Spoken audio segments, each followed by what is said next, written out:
Ces derniers mois ont été heureuses pour la star de la chanson Marc Lavoine.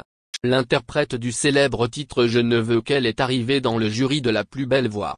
Une expérience enrichissante pour l'ex-compagne de Line Papin. Et côté vie amoureuse, le chanteur a ainsi connu une magnifique embellie.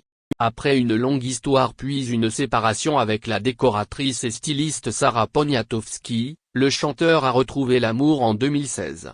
Le juré de la saison 9 de The Voice est tombé sous le charme de l'écrivaine Line Papin alors qu'il était présent dans les studios de France Inter. Line Papin, venu présenter son livre qui s'appelle L'éveil dans la carte blanche dédiée au chanteur, a fait craquer Marc Lavoine. J'ai rencontré mes propres symptômes, une solitude, une forme d'inadaptation au monde, et la violence d'un amour qu'on n'arrive pas à montrer. Ce livre m'a réveillé, expliquera-t-il. 4 ans après, les deux tourtereaux se marient à la mairie du 5e arrondissement de Paris, devant l'édile de la capitale Anne Hidalgo. Mais après un mariage très court, on a appris récemment que Line Papin demande le divorce. Seulement une année après s'être marié, le couple ne serait plus sur la même longueur d'onde. D'après une information dévoilée le magazine Closer le 24 septembre dernier, Marc Lavoine serait mal. Sa femme de 25 ans aurait réclamé le divorce. Le motif ? Les envies de maternité de l'écrivaine. Mais le chanteur sait rebondir.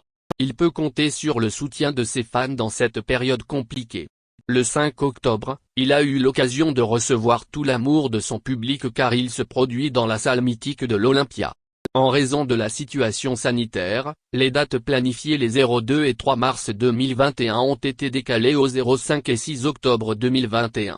Un timing qui tombe bien et qui a permis à l'artiste de penser à autre chose le temps d'une soirée. Marc Lavoine est en 1962 à Longjumeau. Fan de football, il excelle dans cette discipline entre 6 et 17 ans. Son éducation engagée le conduit à se faire élire délégué de classe. À 16 ans, l'adolescent cesse ses études et décide d'aller à Paris pour suivre des cours de théâtre. Il devient ouvreur à l'Olympia pour gagner sa vie.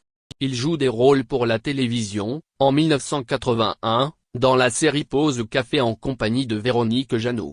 Fan de musique, il rencontre Fabrice Aboulker, directeur artistique chez Barclay. Leur partenariat marque le début de la carrière de chanteur de Marc Lavoine. En 1984, il sort son premier album, Marc Lavoine, dont les chansons « Pour une béguine avec toi », « Elle a les yeux revolver » sont de beaux succès. En 1988, il enregistre un duo avec Catherine Ringer, « Qu'est-ce que t'es belle ». En 1989, son troisième opus, Les Amours du dimanche est certifié disque de platine. Le chanteur enchaîne les albums et connaît le succès dans la décennie 90. En 2001, il enregistre l'album Marc Lavoine avec un orchestre. En 2009, il inaugure un duo, avec sa fille Yasmine, sur le titre Lentement que l'on retrouve sur l'album Volume 10. Il publie son 11e album en 2012, Je descends du singe. De plus, Lavoine mène une carrière de comédien depuis le milieu des années 90. C'est Claude Chabrol qui lui offre sa première apparition au cinéma, dans L'Enfer. Sa filmographie compte de nombreuses collaborations avec notamment un réalisateur phare, Marc Esposito avec lequel il tourne la saga en 3 volumes Le cœur des hommes et toute la beauté du monde.